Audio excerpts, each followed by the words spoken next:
So in yesterday's video, I showed you guys some techniques on how, to make a certain style of music. And what I figured out was that a lot of you guys were being fascinated by the way I was just throwing in reverb and changing the way an instrument sounds. So in today's video, we're going to dive into reverb and I'm going to show you my techniques of how I use reverb to make sounds really sound more pleasing, and the way I use it and make it affect my whole track and make all the instruments come together as one. If you're new here on the channel, welcome. My name is XD and let's dive into this video right quick. Okay, so what I have here is just a simple clap. This is basically the track that I was using in yesterday's video. So I'm just going to show you using this track, this technique. So I have a clap over here. So this clap is really dry. Now what dry means is that it has no effects on it. It is just dry, no effect, no delay, no reverb, no compression, no EQ. That's what that basically means. So I'm just going to add a lineup of reverbs here. I actually saved a reverb lineup. There we go. So I have a lot of reverbs here. I have the FL Studio reverbs, and then I have the Waves reverbs as well. I could have loaded other different reverbs on there, but it will just be overkill. These will illustrate the point quite well. Okay, so firstly, I have Fruity Convolver. Now, the difference between reverbs is that most of them come with different settings, especially on default. And what reverb is basically doing is emulating, or actually, simulating the ambience of a room. That is basically what reverb is trying to do. Simulating the ambience of a room. Like, have you ever noticed if you go inside a hall, an empty hall, like maybe a hall of any sort or a church, and you speak loudly, there's a certain type of ambience in the way the sound comes out, like that echo that you hear. If you go into the bathroom and you speak, you have this bouncy voice that happens. If you go into a cave, you can actually hear echo. If you shout out something loud, you hear a bounce of echo, and as if someone is repeating what you're saying back at you. So that is the characteristics that these plugins are trying to emulate. So what we're doing in music is basically trying to capture a feeling of one place and putting it together. So if you're adding reverb to an instrument, you're trying to simulate a place where that instrument is playing. So if that instrument is playing in a studio where it's padded and there's no reflections at all from the walls or anywhere else, that will be a dry signal. That's what most studios are supposed to be. And that's how we capture vocals and we capture instruments to be dead and have no reflections at all. But then now when we're processing instruments or drums or anything like that, we actually add reverb in order to simulate that feeling of that certain instrument or that voice being in a certain type of place so that it sounds natural. But if you overdo this, it sounds unnatural. But if you add just a little bit, it sounds perfect and it sounds fine. So what we have here, most people use the Fruity Reverb 2, which is this one. And let me switch that on so you can hear how it sounds. This is default settings. I'm not putting in any presets. So that's what it sounds like. Now, if you check here on the settings, you'll see there's size, mod, decay, bass, and there's dry and the wet knob as well, and stereo separation, and the low cut and the high cut as well, which is filters and all that. So you actually see the size of the room and the reflections that you're going to get, the characteristics of what you're going to get from this reverb. Okay, so now if I open Convolver, it also shows you the waveform that you're adding to this. Now let me switch on Convolver and show you what it's going to sound like. You can hear the decay is actually longer than the other one, which means this is a bigger room. It's a bigger place, and you're getting much more ambience that's coming out of this. And then if I load Reverb, one of my favorite reverbs.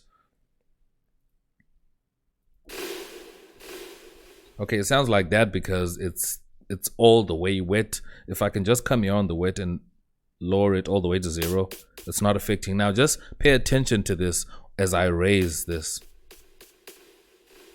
It adds more, and as I lower it. So this is how you can control how much of the reverb is coming in.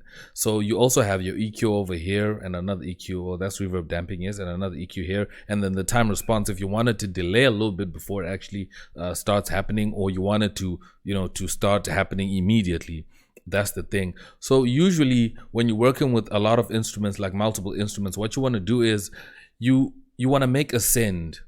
Basically, the idea is making all the instruments in your track sound like they're in one room or basically the same type of place. This is the only way that will make everything that is in your track make sense, instead of having to put let's say for instance a certain instrument to sound like it's in a forest, another instrument to sound like it's in a auditorium, another one to sound like it's in a church hall or whatever, and like, you know, you put all those sounds together, they're gonna sound terrible because the spaces are not coming together. That's why a lot of people's music ends up not sounding really good, because they are putting in too much reverb that is coming in from too many places, so it's not really gonna make sense. I hope, you know, I'm explaining that the clearest way I can.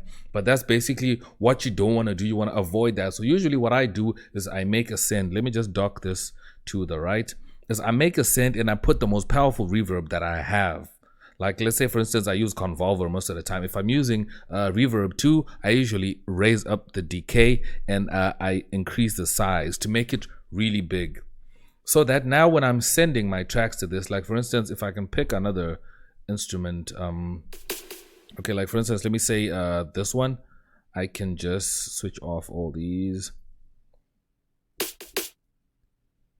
So what I would want to do with this reverb is, if I want this to have reverb but not so much, I just control it by the dry and wet knob down here. This one down here, that's the one I'm going to control. So if I want small reverb, I just add a little bit until it's enough. But if I want to add more, I just raise the wet knob,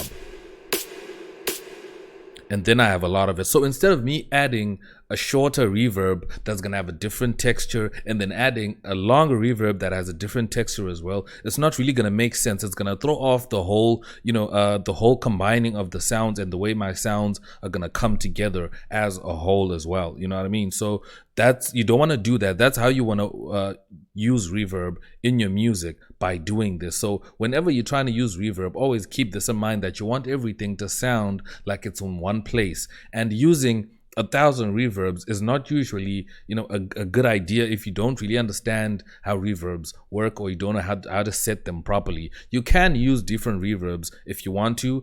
That is totally fine. I'm not saying this is the only way you need to handle reverb and just add one. You can do it, but first of all, if you put too many reverbs on every channel and every instrument, it's gonna, one, chow your CPU, two, it's gonna make everything sound different. Your instruments are not really gonna connect nicely in the mix. Everything is just gonna sound muddy and confused. And also you need to look out for instruments that you're gonna be using, like VSTs. I always say this, they come with their own effects.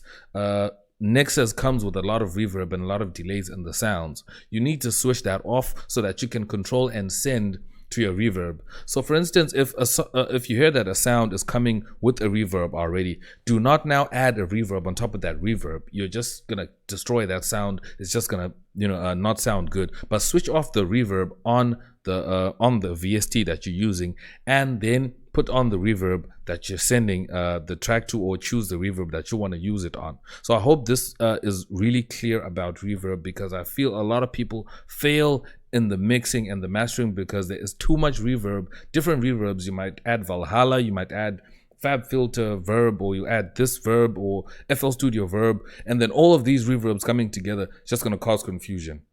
So if you have any questions on reverbs, leave them down below. I will answer all your questions as much as I can, and let me know which one is your favorite reverb. I like the Waves R-Verb. This is the one I use on most of my client work and also most of my work as well. I also like the Fruity Convolver in FL Studio. So I hope this this explains reverb as, you know, as well as I can. I'm going to show you more uses of reverb as we go in other tutorials, but I felt like this would help you understand exactly how you can use reverb the way I use them to get sounds that are really clean and sounds that are good.